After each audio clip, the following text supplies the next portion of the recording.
we find that there's an awful lot of resentment in the craft from some individuals.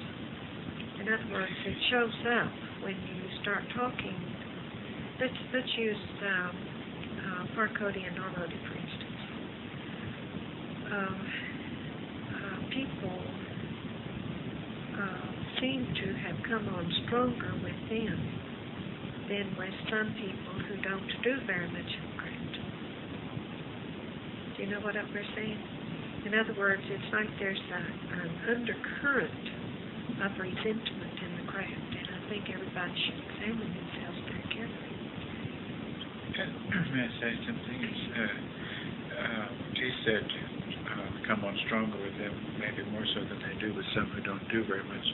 It seems, if we want to speak even more directly, it seems that there is an unconscious resentment harbored against those who seem to get more links tasks.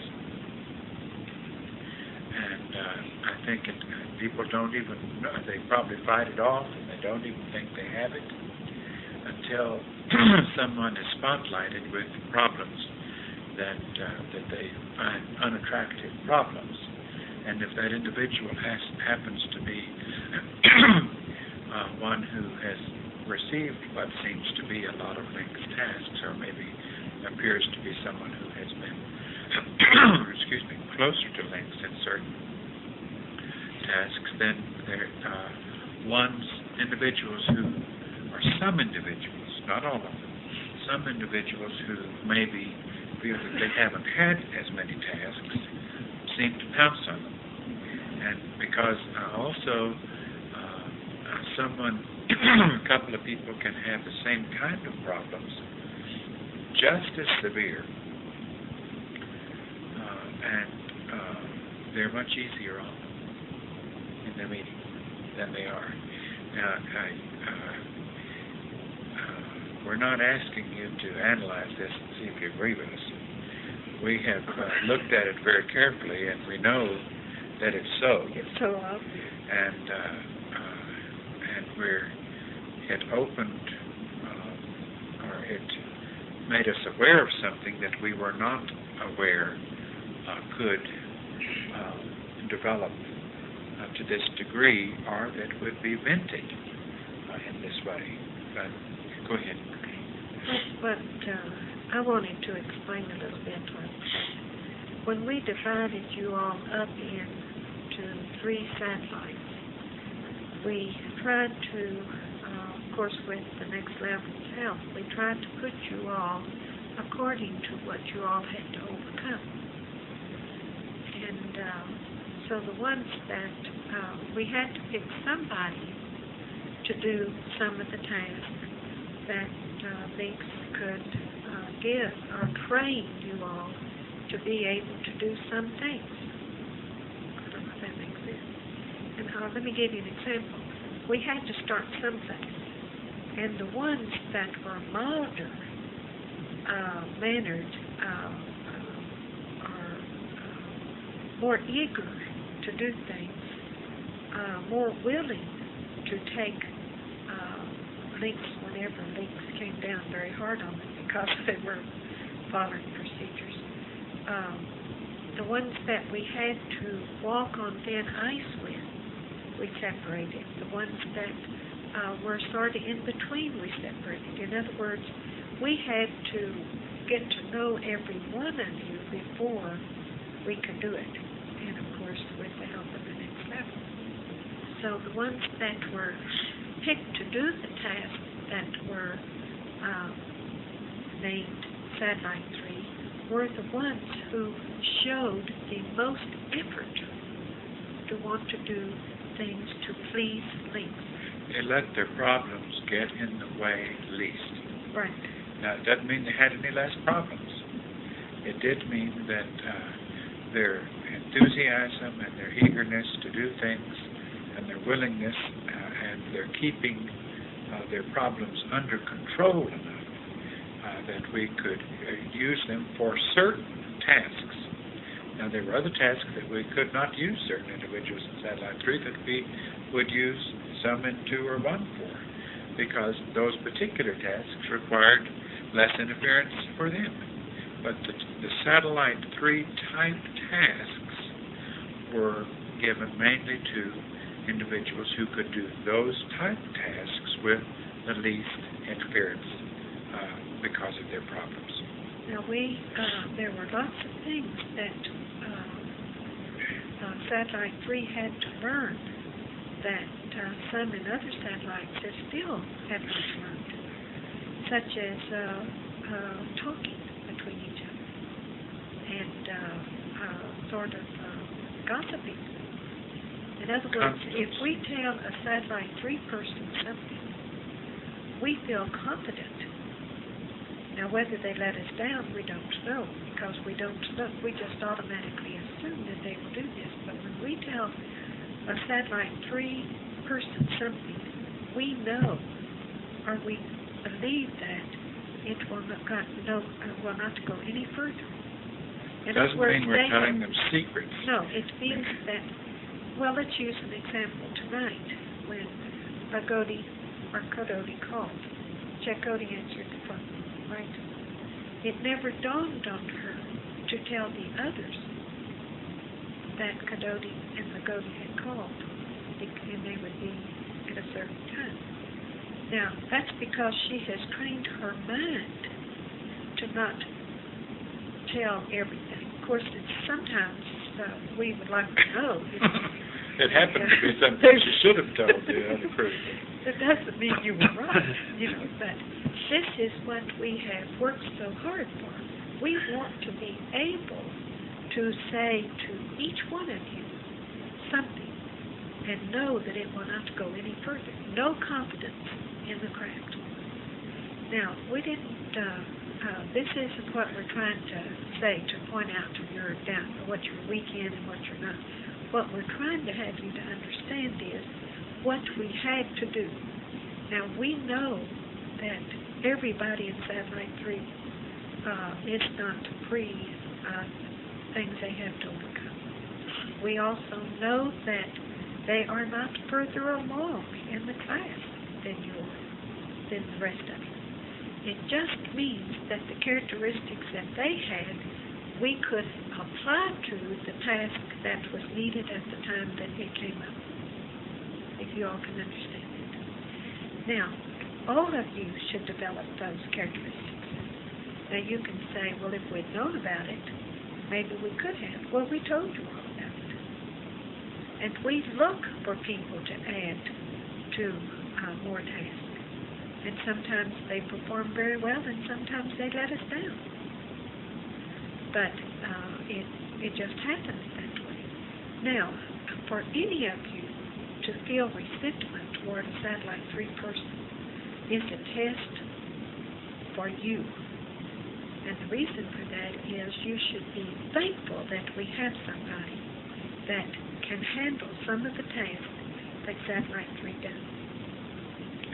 Chakotay works very hard. I don't think you all ever see him sitting around doing absolutely nothing. And for no one in his meeting to say to him, Chakotay, you might think you have a lot of things wrong with you, but I don't think they're really as bad as you think they are. You do a lot of things around the craft. But I know myself I couldn't perform as well at times without your help. We know that if we call Chakotay or Chakotay on the phone and ask them to set up something back at the craft, they will try to do it the best of their ability. Now, they still may slip in a little bit of their own mind in, but that's because they still have to learn not to do it.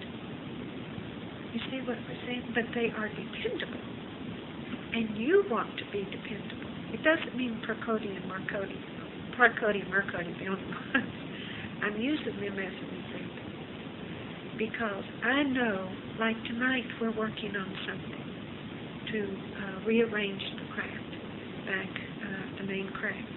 And I know, and I think Doe knows too, that if we call them, they will try to get and ask them to set it up and get others to help. I know they will try to do it to the best of their ability, even though they may put a little bit of their own mind into it, but then they will try, and their energy is endless. We want to appreciate each other.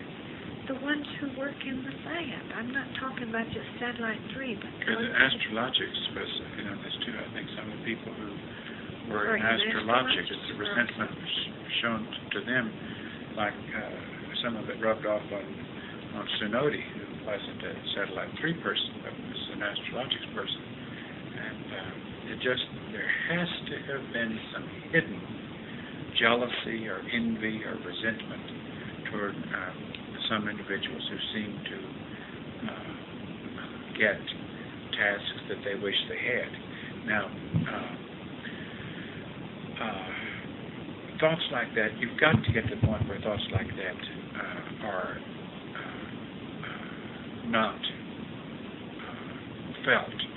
It's so unbecoming of members of the next level to have jealousy and envy and resentment. That's what got Lucifer kicked out, one of the things. He's jealous of all of you on a right now, and that's why he sends his host, as he calls them, to see to it that you all are interfered with in every way. No, you didn't. Another thing is, like T is saying, now more than any other time, all of the members of the craft should be approaching a condition where you should have enough control of your difficulties that you would have an attitude and a willingness and an energy and a countenance that would make you more available for any type of task. All this time that you have had to work on different type tasks. Some of you have been trained to do different type. You've been prepared for being more equipped with your out-of-craft tasks or with your in-craft tasks. A lot of what makes you equipped to work with older members is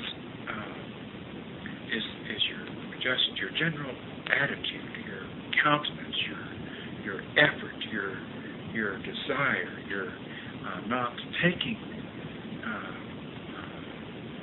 the older members at what they say to you at such a low level that they have to spend all their time helping you reinterpret what they say to you before we can get anything done. And so it's a matter of expediency that older members will choose for certain type tasks, certain individuals, or not certain individuals, but the particular individuals that can get down to the business of what needs to be done with the least interference and problem between the older member and the person who's going to take the task. It's hardly, sometimes the task doesn't even need to be done any longer by the time you fill in a person so thoroughly who has so much interference and misinterprets so much. Sometimes the willingness can be there, but they let things come in, they don't hear right, they think you mean this when you meant that, and they're worried about so many things that by the time you have properly prepared them to do the task doesn't need to be done anymore. And so a lot of times you have to take the shortest route to accomplishing the task that you can take. And of course, many times it doesn't mean that the ones that we've chosen for the task always are able to do them in the way that they would like to do them. A lot of times we spend just as much time teaching them lessons that they fell down in along the way. Sometimes you might think that certain individuals have really had a lot of glory, so to speak, in certain tasks that they've had. It's only because you don't know. Because a lot of times those poor individuals have had nothing but one difficult and painful lesson on top of another, trying to get the simplest thing performed. And if you had witnessed some of that, you'd probably feel pretty lucky that you were out of the line of fire of those lessons at the times. Especially these up here. They can't get away with a single thing.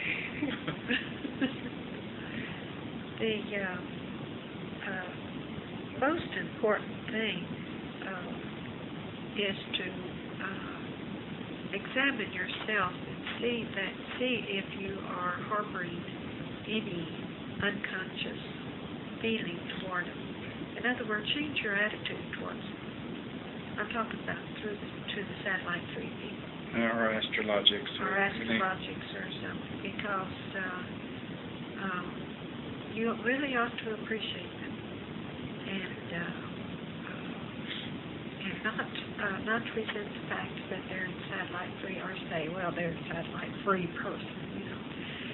I'm not saying this is what you're saying, but we do know that there is resentment and it shows up.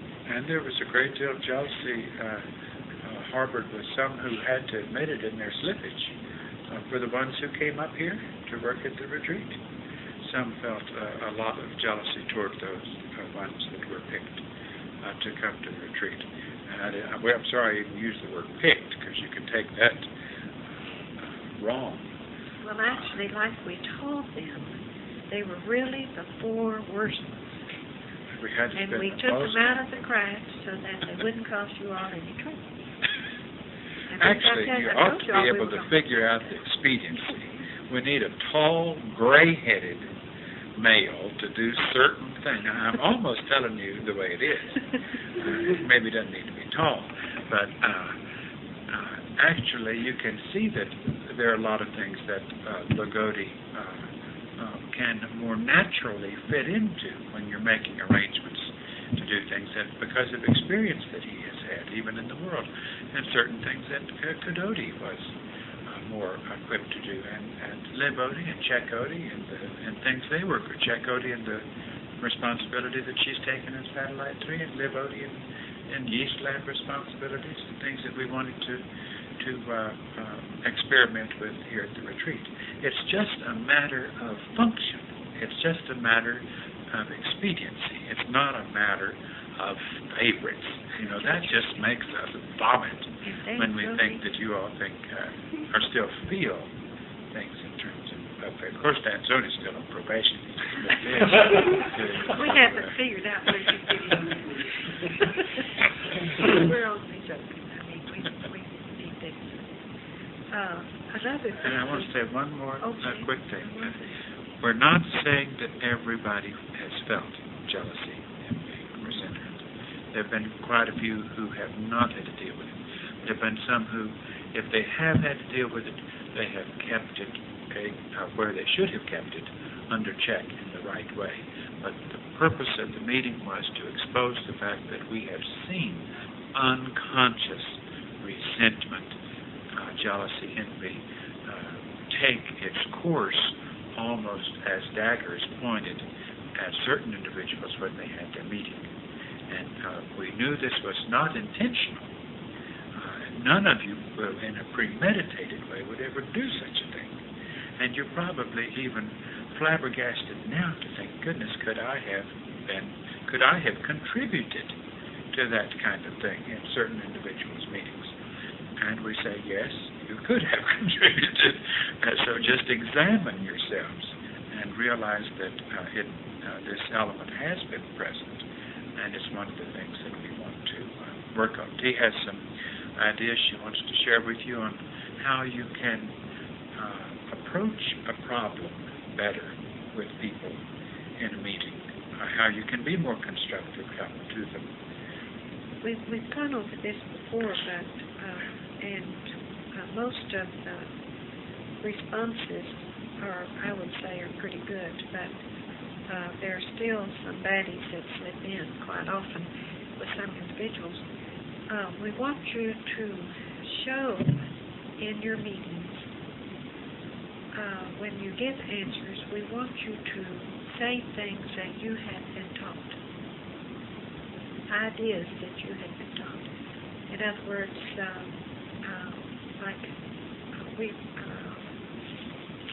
Well, while you look that up, have Odie said, just for example, a thought came in my mind real quick, that have Odie said in somebody's meeting, that's malarkey or something. In other words, almost using the same kind of foolish terminology that Lynx uses, and said, that's just ridiculous, or that's a bunch of malarkey. Your booger's not as strong as you are. Realize that you are stronger than that booger, and just don't give it so much importance, because you can lick the booger in that situation. In other words, what we would like to see as you help people, we would like to see reflected the lessons that you have learned. We would like to hear almost, it's like it does our hearts so much good. We have been given things to give to you when we hear you give them back to others. Those very same little solutions to things and little attitudes toward problems and how to deal with them.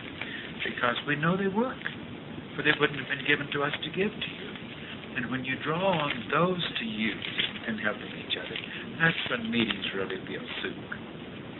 And it's when you draw on something else and put little different twists in that the meetings feel like they're taking a little bit more of a human therapy session rather than more as the lessons we have presented. Well, this is an example that Jan Odie used to help Fran Odie, and I'm sure you all can see the words that we have said many times. Things Fran Odie says indicate that Fran Odie has accepted her condition. She has to change over her thinking to positive thoughts that she will be able to walk. She must really believe it. These are all helpful things. But to go and say, and then she goes on to say, you must believe in healing for it to work. Picture the vehicle as being healed, and she goes on and gives an example of that. But that's helpful. But now, something that isn't helpful is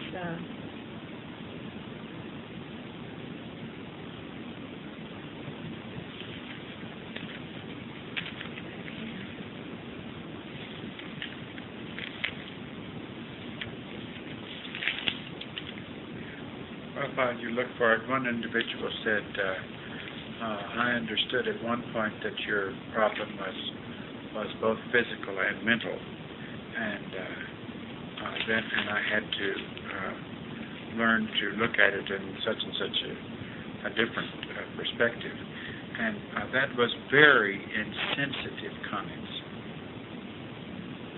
You see what we're saying? Even if it had registered with that individual, when they were trying to understand what Fran Odie was dealing with in her vehicle and its problems, even if that registered to that individual's brain, maybe what Lynx said registered that the problem here was both physical and mental. And Fran Odie would be the first to say, but using that kind of terminology in a Help Wanted session is very insensitive. Very inappropriate. Can you, does that make sense to you, or can you not see? Did you say I was told when I first came here that... No, I didn't say those words. I mean, this was what? This was gossip. That was used at the meeting. I was told. He may have felt that we had told him that when we were at the... we were trying to help. If I remember the circumstance, it was when a group of individuals were sitting around the fire in the canyon, and we were trying to help Fran Odie, particularly with, we were trying to help Stan Odie and Steele Odie and Dorody, who were fairly new in rejoining the class at that time, help them understand how they could be most helpful. And what we had said was then turned around to look like it would be appropriate to say such a thing as this, which it was completely inappropriate to say such a thing as this at the meeting. I don't even know that I can find enough words to help you understand why that would be so inappropriate. But the point is a sensitivity, a care to choose the words that are helpful, and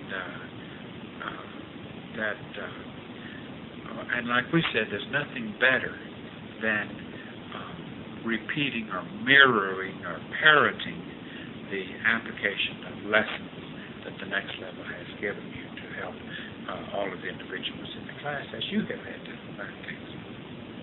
In other words, when we have said, someone could say in a Help Wanted meeting, if you're dealing with those thoughts of bombardment, how many times has Link told us, goodness, I'm the worst. Now I'm playing the role of someone at the meeting right now, saying, goodness, no one could have to fight off bombardment in that area more than I have had to fight it off. But had Links not told me so repeatedly that I had to slam doors more quickly to thoughts of that sort, I would not have made the progress I have made in that regard to this point. In other words, you're talking to someone who is still slow to learn to slam doors of certain areas of bombardment. You see what we're saying? And you're using yourself as an example of someone who has applied the lessons that they have learned and has seen that they work. And this way you can be helpful. It's not putting them down. It's saying, goodness, I know what you're talking about. And I have applied these lessons, and they work. So don't for a minute let your booger tell you they don't work, because I know how they have worked for me. You see what we're saying?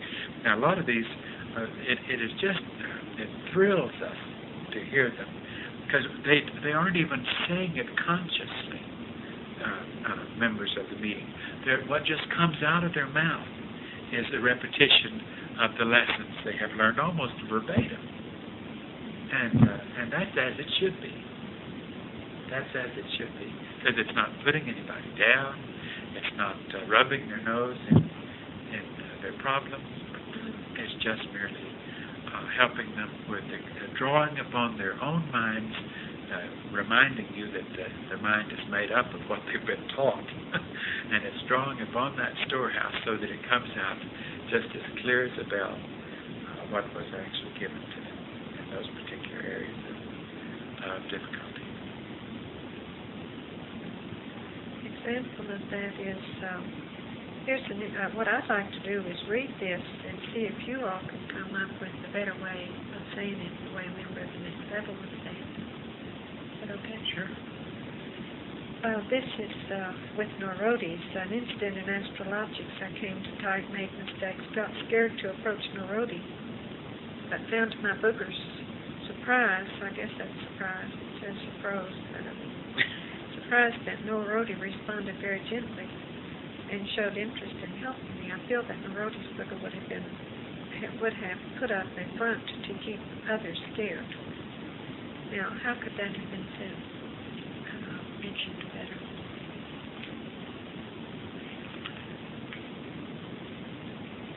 Where did it say? She said, I remember a time when I made a mistake, get responsibility. That's right. That's right. That's right. If she Oh, had that's left out the reference that I was very afraid and your booger would have treated me so-and-so, but much to my surprise, you were really very helpful. That's two-edged sword. It's not a compliment No. the way it was said, even though I think it was meant to be. But we don't feel like that is a good response. Now here's another one I want. This is Barcody's. I'm trying to get a picture of what we're looking into, but can't. I'm getting a picture of shell game. Which shell is the P under? Not under any of these. Maybe the problem is not specific. Maybe there is some deception about not confronting the real problem. Can't see specifics, but think Barcody appears to be examining different ways to handle it. Stilodi sees that Parkody gets a lot of trust from links in regards to tasks. I'm thrown how you can be jealous of others' tasks, feel it's deceit. How can he be jealous? He has so many tasks, others are jealous of Parkody's task. It seems Parkody feels that either he or a task is threatened and is protective of his task. I felt your booger tried to prevent me from working with you and getting more tasks because a booger felt I might do the task quicker or better. With all the things Parkody has, there is an ability to manipulate a lot of his circumstances.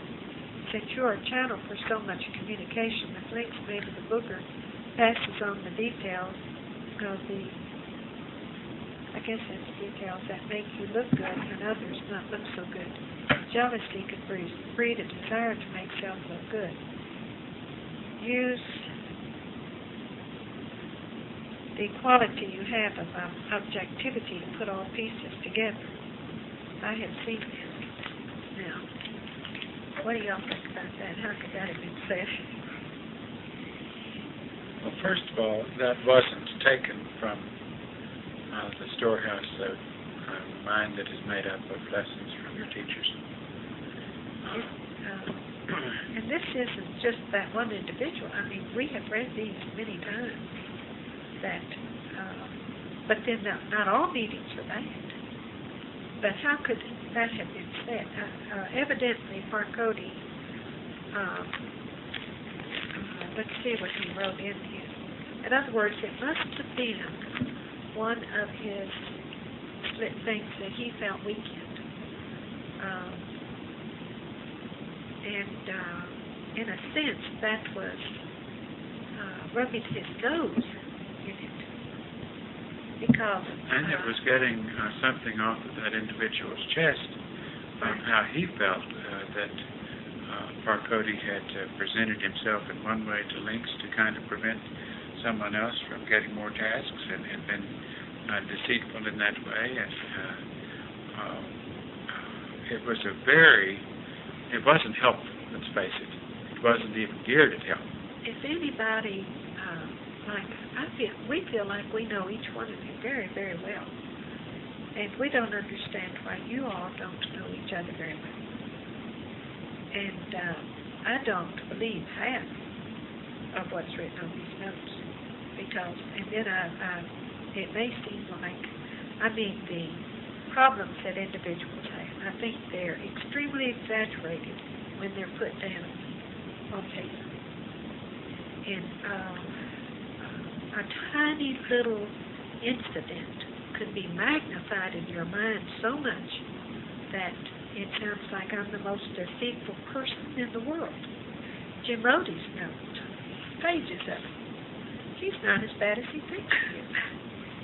And it isn't, but in his mind, he wants to rid himself. When Jan Odie picks her nose or bites her fingernails and she writes slippage, it's important to her because she doesn't want to do it.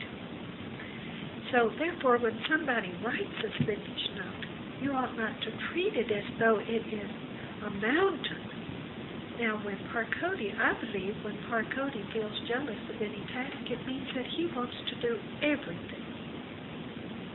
And he wished that he could. It doesn't mean that he wants to hug everything and not have others do it. But that's the desire he has inside, and this is a good desire. And he would love to be up here at the retreat, and he's jealous of it. And, of course, I don't think he's jealous in a malicious way, where he would make somebody look bad so that he could come up. You see what I'm saying?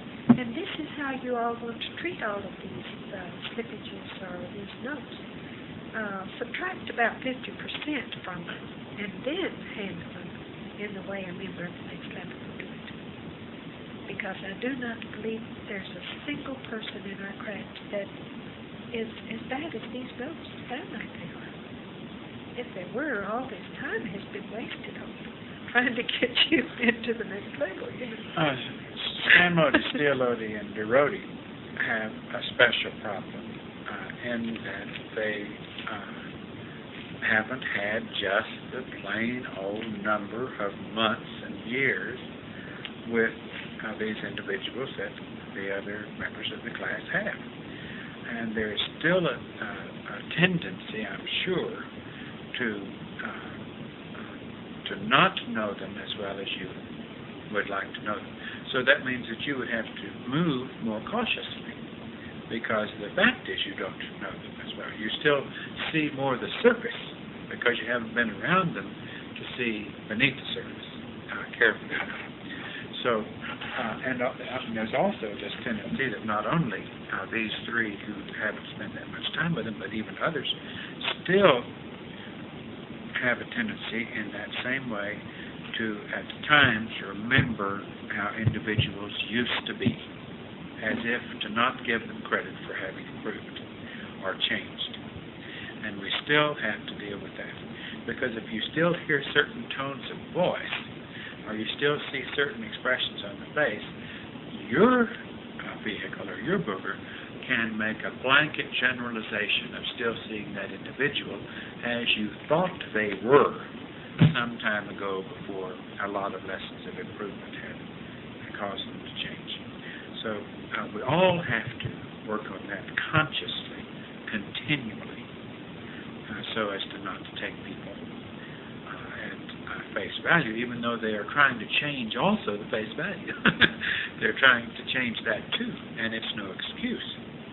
But it's true that you have to, or by now, most of you should have all known, or should all know your individual classmates well enough to know that there's no one in your class that merits being scared to death of, or that you think is hostile toward you. But the funny thing is that sometimes certain ones that still can give that false reading, some of the classmates will take their false reading of, say, hostility or anger from certain individuals and see right through it and not even hold them accountable for it. But others can do the same thing, maybe even to a lesser degree, and certain classmates will hold that much more against them, as if they've really been threatened by it. Now, I don't know if I'm making sense to you, but I know what I'm talking about. I wish I could get the thought out more clearly. Remember, you're not there to psychoanalyze anybody and agree with them when they give their symptoms. You're trying to give them a solution. And here's another incident, and I don't want to feel like I'm singling out one individual, but it just so happens that this is what happens. I can read it.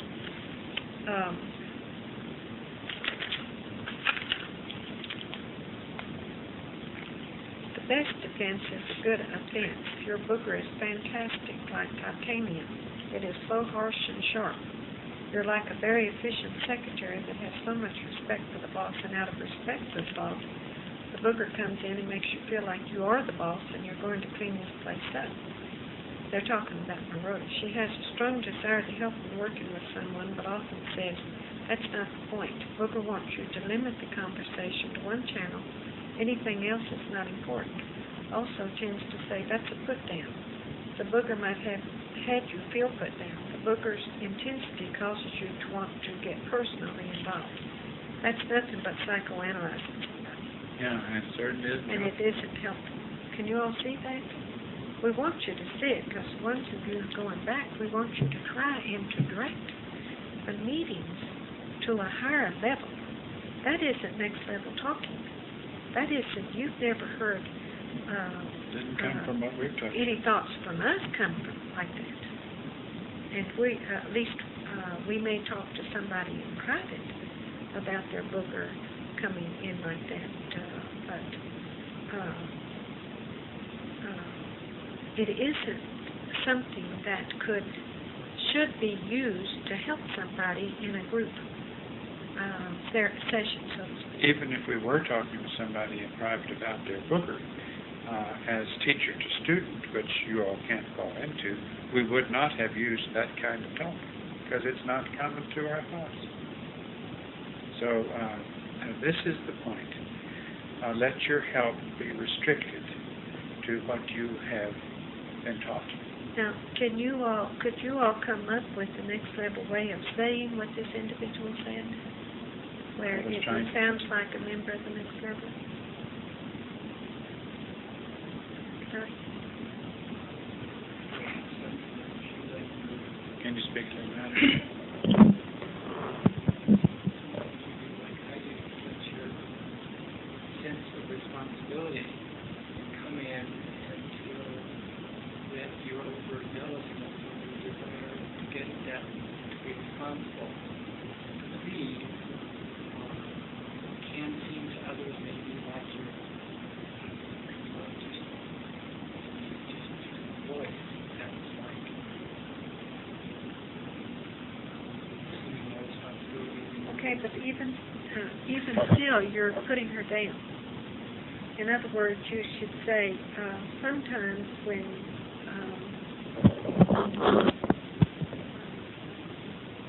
I work with you, sometimes you might, when working with individuals, check yourself out before you begin to say something and see if the way you're saying it is the way a member of the next level would say it. Now, you're not saying that they're coming on strong. You're giving a helpful suggestion. You're not psychoanalyzing. And now she can say, can you give me some kind of a clue that I could come up with, where I would know if I'm coming on strong? And how many times have we said, look at the person's face that you're talking to? Look at their eyes and see how they're responding to you. How many times have we said that? If you see a reaction in their face or a change in their vibration, then you know that you're coming on too strong. Now that is helpful information. But to point And out that's not every... telling them that they come they're on bad. strong out of zeal or anything else. Can That's you all just, see the difference? Because we don't want to be blinded to thinking that our way is simple and, is the right way, and the way you said it, because, it may mean the same thing in your minds. In other words, can you interpret it from where we're coming from as being on a higher level than the way this was said? There was one part of the instructions that I think I need to clear up where you probably didn't understand right. Someone had asked for clarification of the ones that were here, and if I had heard right, it was that you had asked that we let the person know how we're being affected by their problem.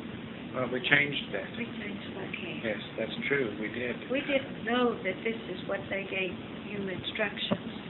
As soon as we recognized what it was doing, how it was being put into motion, we knew that it was off course. See, it's funny how that got lost someplace, and it was put on tape where we didn't want individuals to tell somebody. It happened up here, and it was before you all even started having these help wanted meetings. We kept updating what was originally given because we knew that we had to start someplace with these meetings. And we know that we started them off in a way that we had not yet zeroed in on the correct way to handle these meetings. So we kept trying to alter them and to update them so that they would not be handled in a way foreign to next level ways. Remember how many times we've said you need to be diplomatic. You need to learn how to say things that will come across in a way that it will not cause anybody to have any trouble. Won't be accusing in any way. In other words, this is any time, not even at the help wanted meeting. We want every one of you all to become diplomats. We want 36 diplomats. Not sacred, we're talking No, about. we mean we want you to be so sensitive toward your classmates' feelings that you know immediately when you have said something that caused them problems. In other words, Immediately you want to say to them, if you see a severe reaction, say, maybe I better say that another way, or can we start over, or whatever it is that will clear the air and you can make things go more smoothly. if what you have to say to them is within procedure, in other words, it's something that should be said, then you can say it directly if you say it carefully, and there will be no accusing or offended feelings or anything of that sort. If what you say is not a part of carrying out a task or is not instruction to say it, then frequently there's no way you can say it and have it right, because what you're really saying is something you want to get, some feeling you want to get off your chest, or some defensiveness to the other individual. But a real diplomat has things he has to accomplish, and he has to do it quickly, and he has to do it directly, and he has to get right to the point. But he can get right to the point without any personal grievance or feeling, or letting anything come in at a personal level. And this is where your help has to stay with individuals. Once it becomes personal, once you're involved, felt disturbed by that individual a number of times, and you can't be objective with them, then it's very difficult for you to say anything to them that has any context to it, because the feeling gets in the way. So back at the original reason for tonight's meeting, to recognize that there is still hidden feelings that come into these help-wanted meetings, and those feelings have to stay out. Therefore, we have to give our help in a way that would not be accusing, but would be solutions according to the way you have been taught solutions. Now, you don't, everyone at the meeting, I think we mentioned this last night, but we'll put it on tape, that everyone at the meeting does not have to say something. You don't have to just really scrape the barrel to try and find something to say. So that you'll feel like a contributor. But if you do say something, we want you to reach up as high as you can for a very diplomatic answer. And not use any human lingo. Don't use any words that you have not heard us use. And we have kept our words very simple so that everyone can tune into that kind of lingo. And the examples we used, we've given you oodles of them so you can call upon them. You have enough in your mind to answer anyone's problem as a member of the next level if you desire to do it. And it does not come easy. But you have to exert the effort to do it, and you want to have the desire to do it. If you feel like you have any reaction, oh boy, I'm sure glad so-and-so that now I can let him know or her know how I feel. And if you feel something like that, then you should keep your mouth shut all through the meeting until you feel like that has gone and you have reached up high enough to come up with a good answer. I'm not sure I trust it even then, because you might feel it momentarily. But you can try. There isn't a single individual in that craft that is bad. Everything that they feel they have to overcome is just very, very wrong. But to them, it has been magnified so. And if you all pick up on that and magnify it even more, they might say, my gosh, what am I doing here? Well, and it If has it's to so be bad. magnified to them. But Right. they've got to be the ones holding the magnifying glass to it. You can't just burn a hole through it by taking the magnifying glass away and pointing it at them. It's enough for them to point it at themselves. How much did Now, it when take he for them said to that do what they're that? doing isn't that severe, we're not taking the severity away from serious problems. That's not what we're talking about. We're just saying you don't have the right to makes them feel even worse for what they already feel bad for, or they wouldn't have called a meeting asking for help on those areas. You know, when you keep a positive, helpful attitude through the meeting, you can get away with saying almost anything if the feeling behind it is right. Like it makes me feel even good when some of those will say, when someone who in the meeting has been called for starts feeling sorry for themselves or starts letting the booger have weight or something, and someone will come back with, oh, that's a bunch of baloney. That's ridiculous. You don't have to listen to that a minute. You know, and they're talking like that, and we know that they're coming from the right place, and that it's helpful, that it's not a put down, and that they just recognize for the moment that person, that's the best way they could help them, is to lift them out of listening to that negativity. You see what we're saying? But the wrong way would be to say, please, take this from the right place. Don't cry. Not that you do that, but sympathy. Don't treat it in a human way. Because weakness is not acceptable in the next level. And if somebody allows the booger to come in at that time to cause them to cry or something, then they have allowed weakness to come in. That's right. Weakness in itself is like a cardinal sin to the next level. Next level, individuals are tough. What we feel good about is that we're able to talk to you so straight at this time. Straighter than ever. And we feel good about that. And you all are at a spot where you can even zero in on things that are not next level things. And you know that you have to get rid of them. And we don't have to say to you, you've got all these things that you have to get rid of, so get rid of them. You're telling us you're able to analyze yourself, but we do not want you all analyzing other people. I know I'm repeating myself. I'm really, this whole meeting is a repeat because we've talked about it before, but just different circumstances. There isn't a single individual sitting in the craft that doesn't have something to work on, and they certainly don't need your thoughts to make them realize that they do, if that makes sense.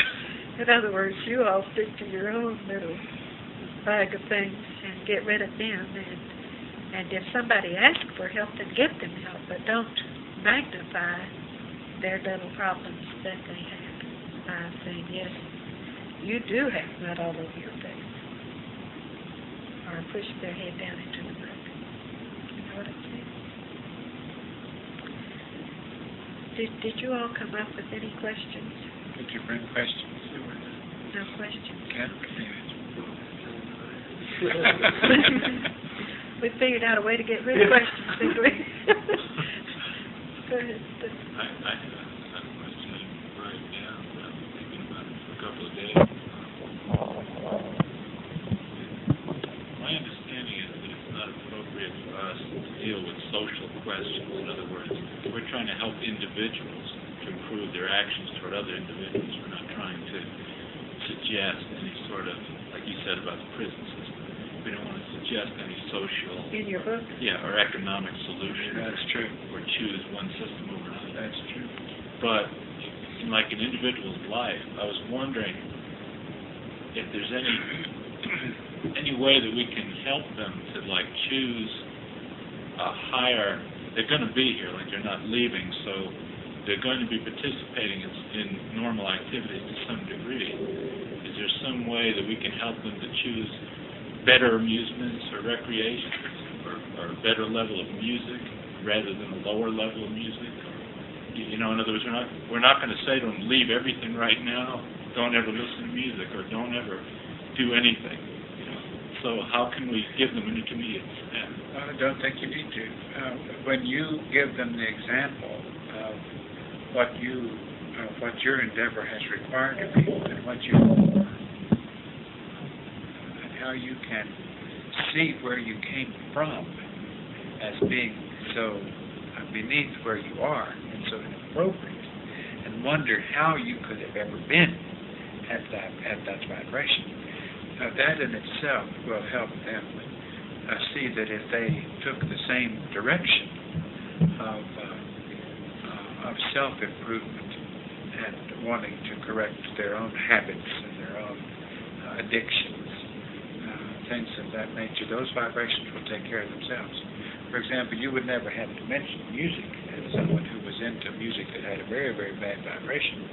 If he began to correct certain areas of his conduct and habits, it wouldn't be long until automatically the vibration of that level of music would be repulsive to him without any mention of it. Do you follow that? It just, it has to go along with it. A person who meditates, where they get their vibrations sort of very calm and relaxed and so on, and then they go into a restaurant where there's loud music and everybody's talking at the top of their voice because they can't hear each other over the music, then the person who has been meditating would not be able to stay in a place like that. They would look for a very quiet place where the music may be soft. Nothing abrasive. Nothing abrasive, and everybody talking very softly, and it's a more refined place. And even then, that place they might even outgrow that. Because it's a stepwise thing, and as you get more contemplative on self-improvement, you have less and less tolerance for things that are extremely in the other direction of that. You know, sometimes we have, when we've had to be on the road, going from place to place, we will see a sign on a restaurant and we think, well, that would be a fairly nice place, and we might be able to get a decent bite to eat. And we'd stop in there only to learn that the place is just opened, and the public thinks that it's just the end place in that community. And we'll go in, and they'll think, oh, you found the neatest place in town. You know, the hostess will have that kind of attitude. You were so lucky to have found us. And we would say, is it this noisy all over the place? And they'd say, well, yes. And we'd say, well, I'm sorry, we can't stay. You know, and because we couldn't, and they'd look at, oh, you know, like, how could you turn us down? And yet we couldn't imagine. You know, we'd rather sit in the quietest crazy spoon. Yes, and have little of nothing than go in an environment like that. It's just your system can't take it.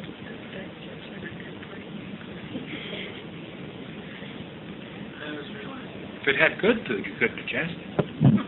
That's the truth.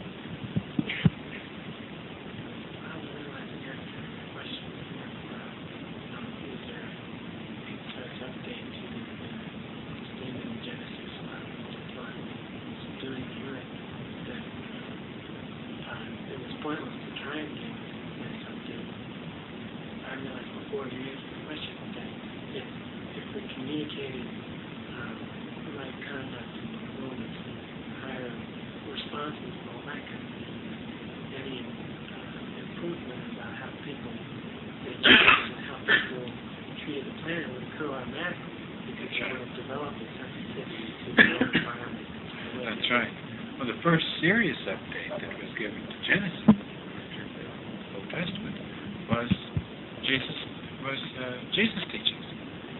That was the first big step forward, and the step of your thought deposits is just as major a step in advance of the New Testament as the New Testament was to the Old Testament. So don't worry about 2 steps back.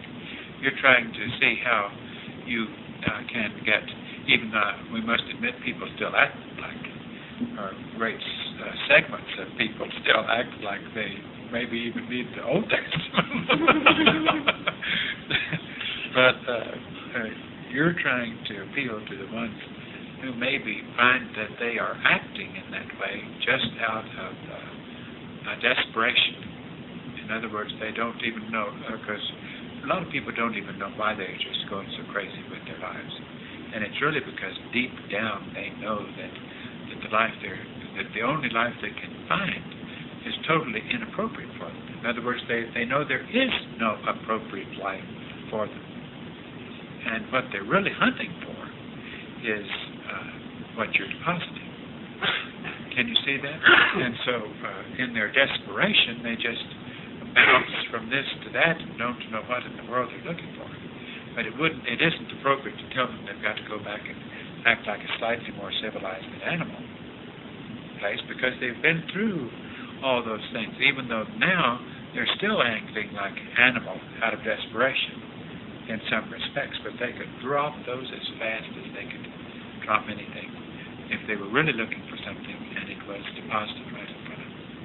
They could move just as quickly as how many of the class were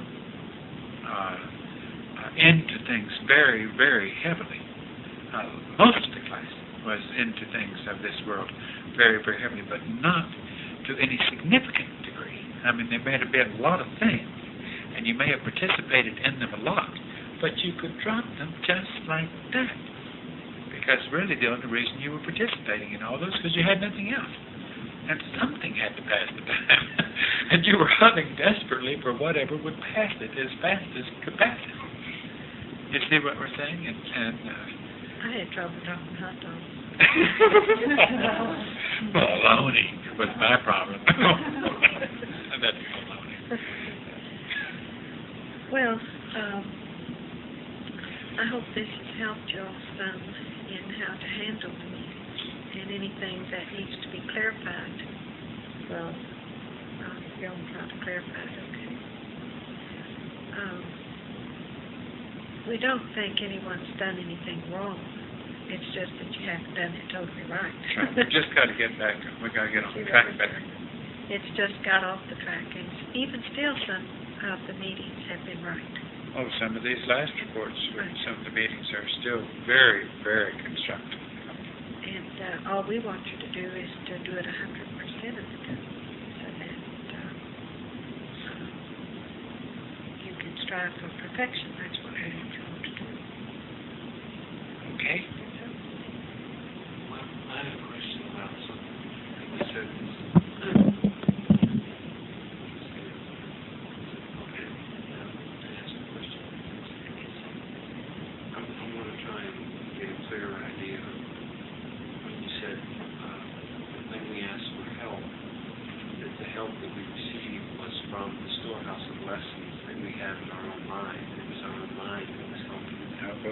What is your own mind made up of?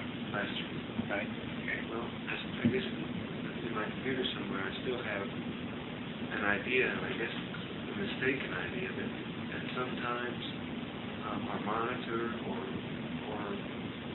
the next level aside from our own minds will assist us in some way with a task or in some way. Only assist you in ways to put you in circumstances to put into practice what we have taught you. So when we say, when I visualize I'm sitting at the feet of the chief asking that whatever I need in the way of lessons and circumstances for growth, for adjustments, and then say the next day I have a hunch or just a feeling to go into the lab when I really might have been headed in another direction. As I go into the lab, I'm confronted with a situation that I recognize immediately as a test. Well, Is that just by my mind, or was I I hope that's not a real example, because unless you were on duty in the lab, you shouldn't have been in there all the time.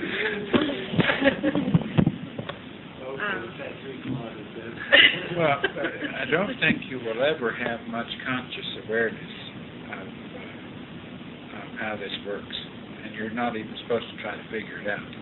That's what psychics try to do, and don't figure it out. In other words, what you're saying is you desire to correct yourself and to be a better servant at the next level. And when you picture yourself in the presence of the chief, or you're meditating on strength and purity, and if you really desire strength and purity, then it's true that you will be led into circumstances that will accelerate the process of surfacing those things that stand between you and purity or strength. And but that does not differ from or add to your mind lessons that you have been taught through your teachers. It does not add to nor differ from.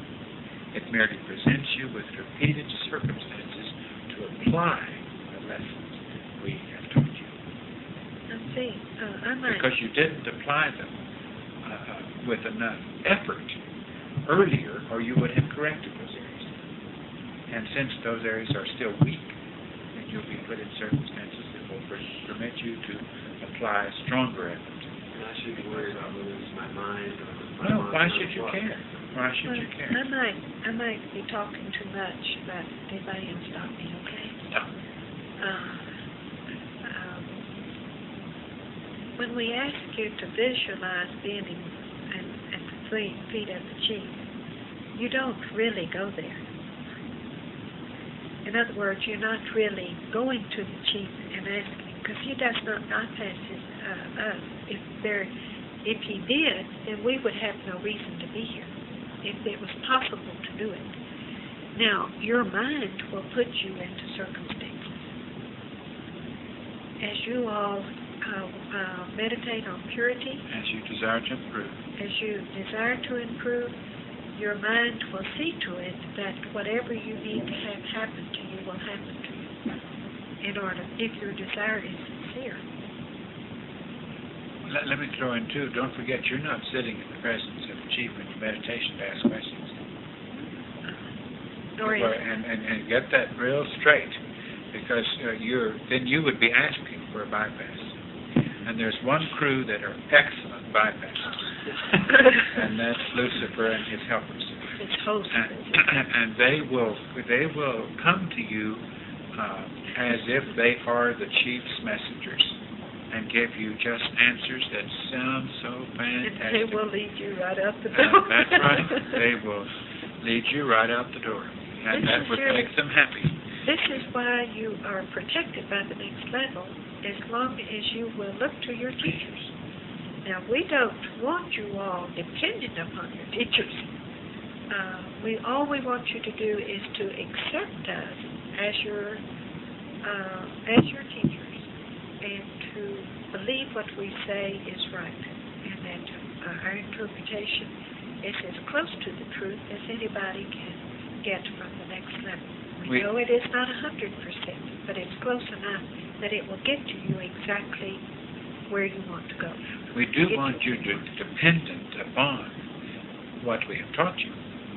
And we do want you always to be dependent upon your next level source. And when we are that source for you, then the only way you can become a little independent is because you have learned so well what we have taught you that you apply it more rapidly yourself. That's the only kind of independence that you can have. That's the only kind of independence any member of the next level wants to have. It means he doesn't have to be, the shepherd doesn't have to stand over him quite so much, because he has learned to apply the lessons the shepherd has taught him. And in that sense, he can perform, he can function with a degree of independence, but never injecting into that anything that differs from what he has been taught. Once he does that, or thinks that he has begun to learn all that so well that he can add to it, then he's in bad trouble. Let's say a good example of that is how the humans pick up on boot camp or a training soldier. How the sergeant will tear you down and rebuild you. I think that's what it's called. And then when you graduate, he's proud to see that you have completed the course and you're able to stand on your own. And this is how we are. We will tear you down and try to get rid of all the human characteristics and help you to get into control of your vehicle. And then once you accomplish all of that, we will stand back and be proud of you and happy that you have accomplished the task that you were sent to do. But you only accomplish it through ways of the next level that have been given to you. The sergeant is the one that's always in charge of a certain little group. Another sergeant doesn't come in and start teaching them his way. That's In right. other words, he takes them right on through boot camp. That's right. The Until members they of that get- company can't go look into another sergeant for any help. It gets completely off track. And the funny thing is, if the sergeant is any good, he's going to teach them exactly the same things that the other would have taught them for that stage of lessons. Exactly the same thing. Because what's going to be required of them would be identical. Now, the reason you all can't receive instructions from others, and we have talked about this before, but we'll just repeat ourselves so it'll refresh your memory, and that is to prevent Lucifer's force to step in misguide you. And this is why we're still here with you, so that you will be able to complete the task all the way through without having to battle with Lucifer any more than what you have to deal with individually. Can you understand that? So, just know that the next level cared enough about you that they sent 2 older members to take you through this task that you're going to learn to do. They could have taken us away from it if somebody had decided to do the demonstration like we talked about at the very beginning. You would not have had your teachers. You would have had to do it on your own. And I don't know if that would have worked. They may have sent you somebody else. Or maybe we would have been in spirit or something. No, I know what happened. Spacecraft wouldn't come and pick us up. I sure know why That's what you when we felt like there was a time that we could have stepped right into that demonstration. And I know why I felt like it was not fair, like it was not right to do so.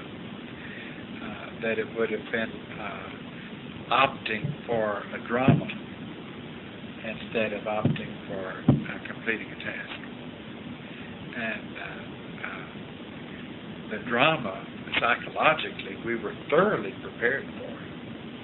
And it was, even in a sense, kind of looking forward to, because it was going to be a short stay. And yet we knew that there was some cheating element. It was like we wouldn't be doing, About selfish. we wouldn't have done what we were sent to do. It would have been a shortcut. And I'm glad for your sakes and ours, because not only are you getting the help, but we would have probably had to come back at a later time and do it. The task we were sent to do Go through the demonstration. if we had cut it short. Well, the thing of it is, if people go, let's say, use the Catholic Church, for instance, they go and they pray to St. Jude, and St. Jude answers their prayers, and they put an article in the paper thanking St. Jude for all that. So you can call us whatever you want to, whether we're St. Jude or St. Francis or Mary or Joseph or whatever it is. Just don't call us Paul. But the main thing, we want you to believe us when we say that the knowledge that we have come with is what you all need. And we hope by now you know it. I think you do. I hope you do. But don't let some booger come in and think that you're getting information in the process of your thinking that you're sitting at the feet of a chief and saying, or that you're capable of tuning into even an accelerated improvement process. I have one about just going about tasks, maybe whatever, and having come in about, every time I do such and such or something, I'm developing more strength of mind, and that may something or other, and then the lesson comes the next time, And it happened so much that I finally thought maybe I better check it out.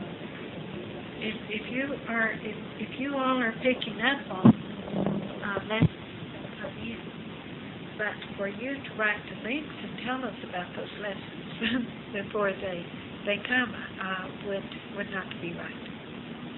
Okay. Let's say that you picked up on a lesson like a thought. Is that what you're saying, that you... Well, I feel like it may be right at the time you're talking to them, as far as I can tell. Well, that may be true, but you don't want to give it any significance. You don't want to pay any attention to it. Just when it comes, say, oh, that's what... It's almost like sometimes you have little radio receivers that at times,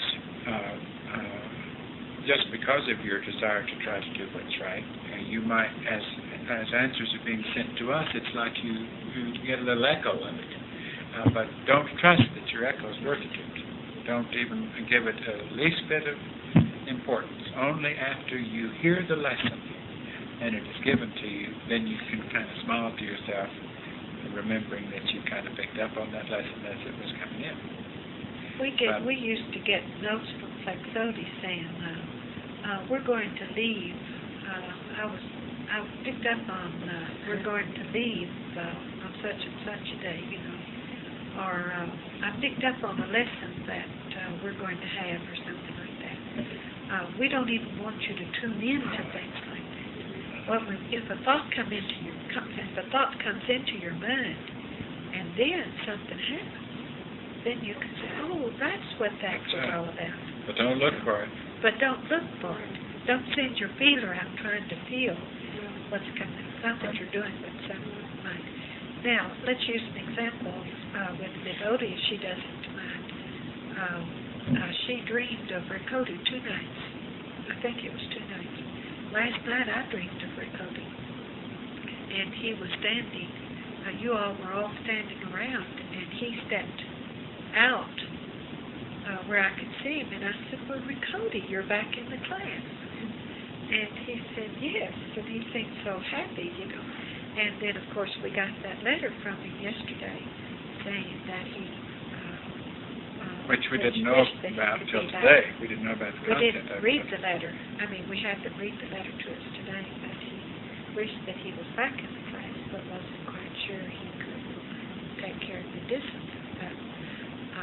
And that his life for 2 years has not been anything he just can't adjust, and he doesn't like the human world. But Liv Odie wasn't trying to pick up on anything, but she told us about her dreams. And but this is how things happen. They happen very naturally. You don't have to sit and go into a trance and say, oh, let's see, I'm picking up all of that, or something like that. They're all parlor games. But a member of the next level, it will just happen as naturally as getting up every morning and going in and brushing your teeth and taking a bath. But it isn't something that you do to try to do it, try to make it happen. That's what we're trying to do. Can I tell them a piece of a silly dream that I had? And maybe we'll stop. I dreamt that I was in the middle of the night in this community, and kind of old houses. And I got up from the room that I was in, and I went out of that house, and it was just pitch black outside. And I rushed to some other place in the neighborhood, and I rushed to some other place, and while I was going from place to place in the middle of the night, I heard in the distance these hooves, these horses' hooves, and I heard a chant of Gregorian chant of these men singing Gregorian chant, and it was perfectly beautiful. And I said, "Oh goodness, isn't that nice sound?" And then I saw the horses coming very dimly because it was very, very dark, and I saw the horses with the men on it, and I got just the tiniest glimpse of the leader as they went by very, very quickly. And then I went somehow or other I came back to the room that I was staying in, which was very bleak, no furniture anywhere, just floor. And I was sitting on the floor, and a person knocked at the door as if he were another resident in that area, and said, I understand that you got a glimpse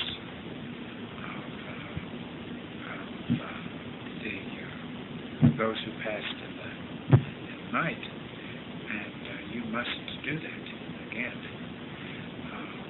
If they are recognized, or if you know, in other words, if their leader knows that you have begun to identify or recognize it, we'll all be in very serious trouble. And he was trying very hard to lure me into forgetting that, or to think about something else, and so that I wouldn't remember having seen what I saw. That was in the dream. But can you see that dream from where I see it? Because I see the lure of the lower forces through that, through Satan and his host, so to speak, through that chant and the beauty of it, as if a distraction. And the fact that we have begun to expose Lucifer and his helpers in a very real way to you all and in your thoughts as you have deposited them. And we're even getting a clear identity of them, if you can understand what we're saying. And they would like to make us feel like it's very threatening to us, like it's very dangerous to us, like it. And of course, what this little guy was saying that came and knocked on the door, I felt like after he left that he must have been part of them, but appeared to be not of them, in order to squelch the fact that I got a glimpse.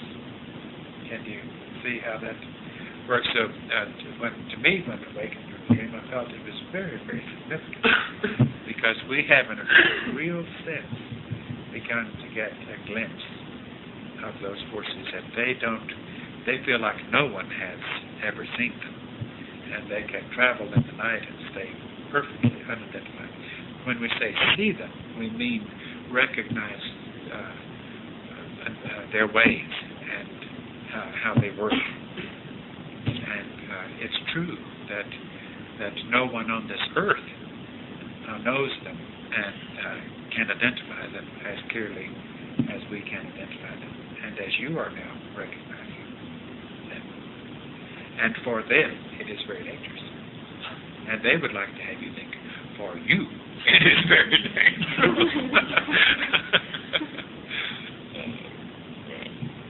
That's enough.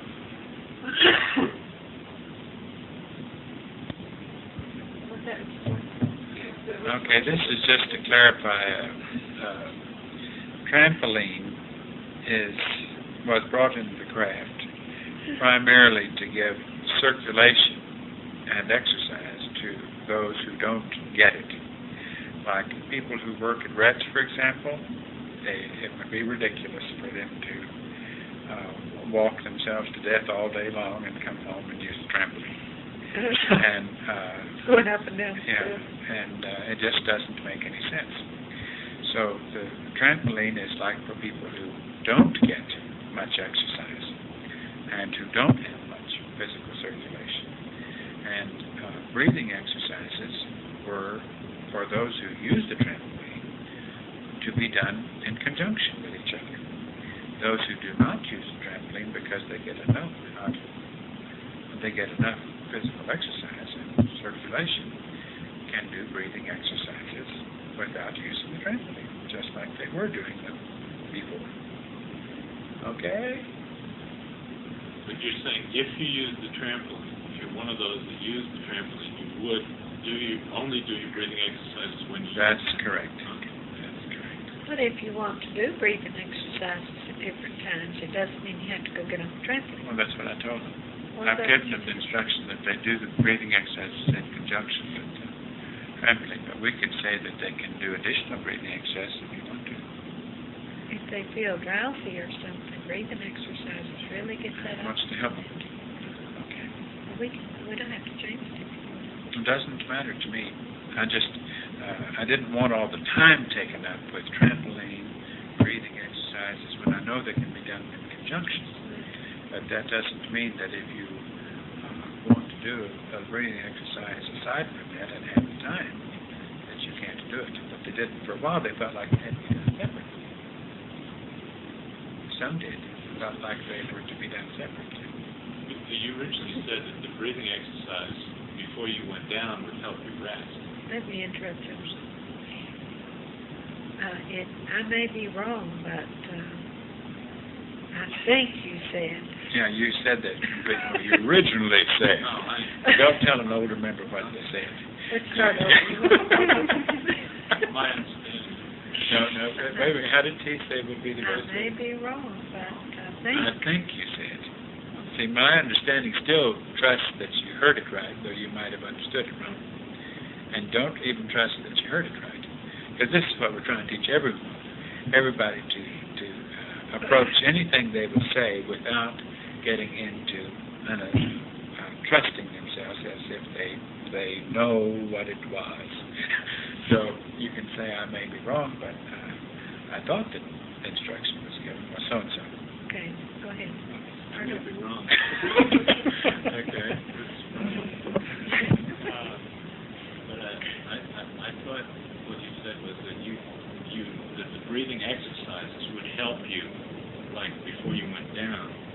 But I found you also said something that you wouldn't use the trampoline, or you might find that you couldn't use the trampoline before you went down because I may be wrong. But Okay, let's put it this way. If an individual finds that he's kind of wired, spend a little energy like that, helps him rest, then he could do that before retiring. Some individuals might find that just the opposite occurs, that in doing the trampoline they get so awakened that it would take them too long to go to sleep. So they shouldn't be doing the exercise prior to retiring. But a lot of times you have energy that is almost like too much of a reservoir of energy, and little exercise helps you then after that exercise is worn off for a few minutes, helps you relax more. So whichever category you fall in would be more what you would choose to do trampoline exercise. Melody? If the trampoline is moved into Possibly. and frequently I will use the trampoline first thing in the morning and maybe an hour or so before bed at night, but there's usually people down at those times. Is it okay to do a run in place so I don't have to use the trampoline? Well, actually, the ones who are resting, who go down running, I don't know why they couldn't be placed in that whole rest chamber of length and have them separate. That's the pretty much Right right. now, a lot of us are in there. And the trampoline will be in there, right? But then when we get up early in the morning, Well, you couldn't do trampoline. No, so would it be okay to do this running? Well, we can, since this has been brought to our attention, we might put it someplace else. Like, Might leave it in dispatch or something. we could. That's a solid floor, isn't it? Dispatch. Is that a concrete floor? You don't hear it. Seems to work okay. But you can see the tree shaking a little bit as it bounces back and forth. Maybe it's the wind blowing. Oh, you mean the potted tree? Not the tree in the yard. Oh, the tree outside the house. Oh. Potted tree. Okay, we'll take that into consideration since you brought it up. Okay, I think we're through.